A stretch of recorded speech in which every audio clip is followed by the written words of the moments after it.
berbagi untuk negeri, guru penggerak majukan pendidikan, guru penggerak menghamba pada murid, kreatif rancang pembelajaran.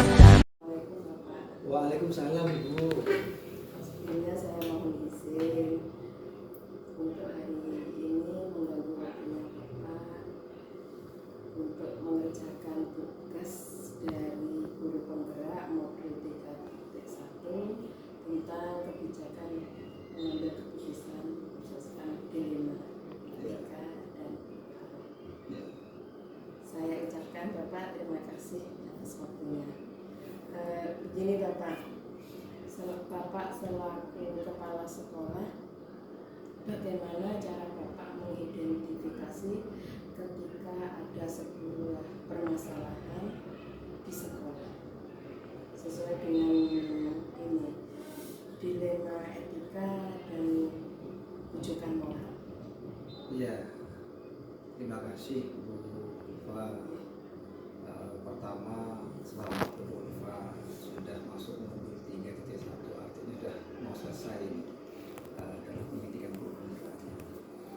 Berkaitan dengan pengambil keputusan sebagai seorang kepala sekolah ya, berkaitan dengan dilema etika maupun juga kasus permasalahan yang ada di sekolah di SMA Nurul Kamal khususnya berkaitan dengan rujukan moral bisa dikatakan minim atau tidak ada. Tapi kalau dilema etika itu menjadi sebuah tantangan bagi seorang kepala sekolah ketika kita melihat bahwa ada permasalahan benar melawan benar gitu kan, sehingga kita akan mengambil keputusan yang sekiranya harus bijak, yang berdampak positif bagi sekolah, bagi peserta didik, tapi sebisa mungkin tidak menyakiti hati orang lain. Sehingga ini butuh identifikasi keahlian mendalam ketika berkaitan dengan dilema etika. Begitu. Jadi ketika mengambil keputusan, Bapak sudah berusaha melakukan langkah-langkah sesuai dengan paradigma dilema etika. Dalam mengambil keputusan ini apakah ada ini Pak, kendala atau tantangan? Begini ya, berbicara tentang 9 langkah dan seterusnya itu sudah lupa saya sebenarnya. Yang jelas setiap permasalahan kita berusaha secepat mungkin untuk diselesaikan biar tidak mengembang dengan masalah yang baru. Ketika ada permasalahan, kita mencoba mengidentifikasi dulu permasalahan itu apa, akar permasalahannya dari mana, dampak dari masalah itu apa. Setelah itu kita akan mengambil sebuah kebijakan yang kita ambil kira-kira melanggar tidak regulasi yang ada, sesuai tidak dengan aturan yang ada. Yang kedua, yang ketiga, kita akan berpikir ketika ini kita lakukan kira-kira akan berdampak baik enggak pada sekolah ini, bagaimana dengan psikologisnya juga orang nanti yang kena kebijakan itu, sehingga membutuhkan pemikiran yang agak jauh untuk mengambil keputusan. Tidak hanya begitu, kita pun juga akan minta pandangan orang-orang yang sekiranya berkaitan dengan masalah itu, sehingga kita mengambil keputusan itu betul-betul sebisa mungkin mendekati sempurna, sehingga yang kita keluarkan itu tidak menimbulkan masalah baru. Kira-kira begitu.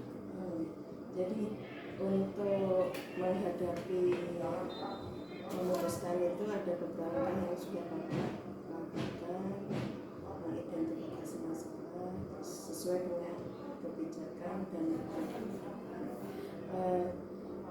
dalam pengambilan keputusan ini biasanya yang Bapak lakukan itu langsung selesai atau ada jadwal tertentu? Tergantung permasalahannya. Jika permasalahannya tidak rumit, cukup hanya butuh sebuah penegasan aturannya sudah ada, selesai hari itu.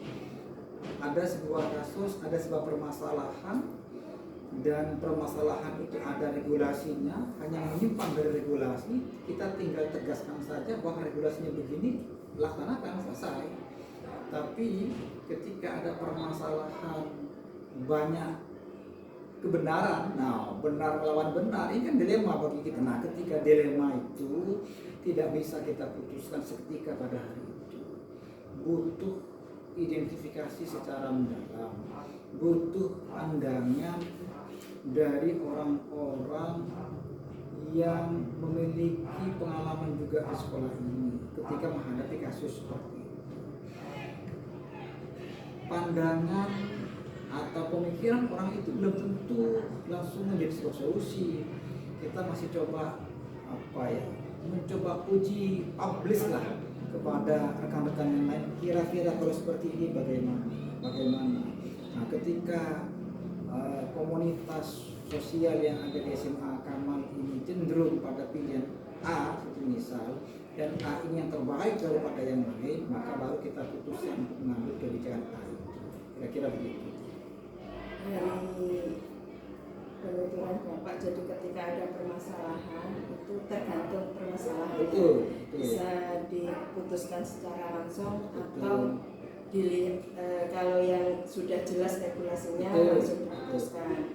Tapi kalau berkenaan dengan dilema etika, individu lawan kelompok, rasa keadilan melawan kasihan, kebenaran, kesetiaan, jangka pendek dan jangka panjang, Bapak membutuhkan masukan dari orang-orang. Jadi di sini juga Bapak sudah melibatkan orang-orang tertentu di sini untuk memutuskan sebuah permasalahan. Begini Bu Iva, contoh kasus saja ya, jadi enak kalau kasus terbaru baru kemarin Senin. Nah gitu, saya memanggil ada 3 orang, ada Pak Holik, ada Bu Halimah, ada Bu Sabrina, gitu kan. Ini adalah keadilan melawan kasihan. Nah, bicara regulasi bahwa ketika seorang GTT sudah mendapatkan sertifikasi, maka dia tidak boleh mendapatkan honorarium dari negara. Jadi syarat di anggaran pos honor seorang GTT, satu, dia adalah masuk di Dapodik, yang kedua punya NUPTK, dan belum mendapatkan sertifikasi. Nah dengan demikian, kalau dia sudah bersertifikasi, berarti kan tidak boleh. Nah kalau kita kaku pada sebuah aturan, selesai sudah. Bapak ngajar di sini tidak di HR oleh sekolah, tapi kita kan kasihan Bu. Dia datang ke sini, dia berpikir bahwa sertifikasi bagian daripada tambahan kesejahteraan, kenapa gaji saya kok dihilangkan? Nah, ini kan menjadi sebuah dilema bagi saya, sehingga kita minta sebuah kebijakan dikompromikan antara sekolah punya kebijakan begini, apakah yang 3 bersangkutan itu menerimanya, sehingga kebijakan itu tidak menjadi blunder atau menjadi bumerang bagi mereka. Soalnya ngajar gini kok gak dia era, sehingga kita buat kesepakatan. Artinya secara aturan mereka tidak di HR, tetapi kita karena kasihan, kita juga akan memberi mereka sebagai pengganti lelah mereka di sini, walaupun tidak sama seperti GTT yang belum sertifikasi. Itu salah satu kebijakan karena keadilan melawan kasihan gitu kan. Ada lagi berkaitan dengan guru yang sakit lama di sini. Itu juga berkaitan dengan keadilan dan kasihan. Ya kalau kita terus-menerus dia tidak pernah mengajar, sertifikasi kita berikan, ya saya salah menyalahi aturan. Tapi di sisi lain kita kasihan, sehingga kita beri toleransi setahun, setelah tidak bisa, kita putus. Ya butuh proses lah. dan itu pun harus konsultasi dulu dengan bagian keuangan, bagian TU ke atas bagaimana, wakasib kurikulum bagaimana. Ketika deal semuanya, artinya solid semuanya, maka tidak menimbulkan masalah baru setelah ini baru kita putuskan.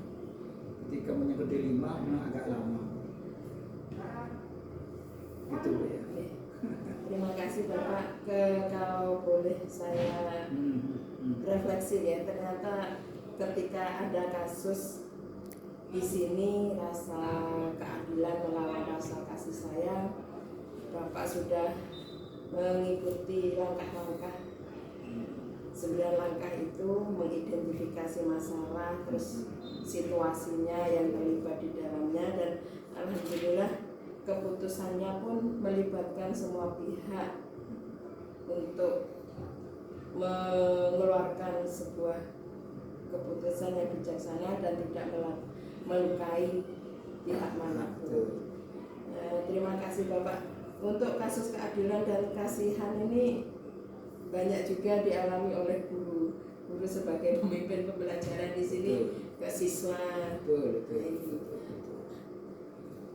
Terima kasih Bapak waktunya. Sebelumnya kami ucapkan terima kasih atas waktunya, mau Bapak mau meluangkan waktunya untuk wawancara kali ini. Sama-sama Bu Ulfa.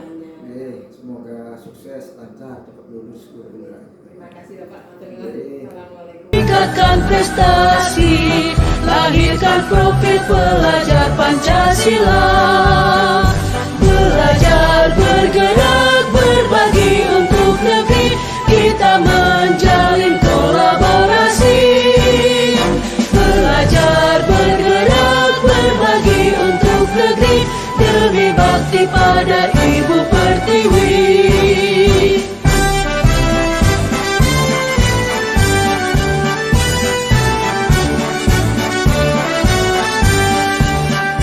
Bulatkan tekad, kuatkan hati, negeri ini memanggilmu kawan. Belajar, bergerak, berbagi untuk negeri.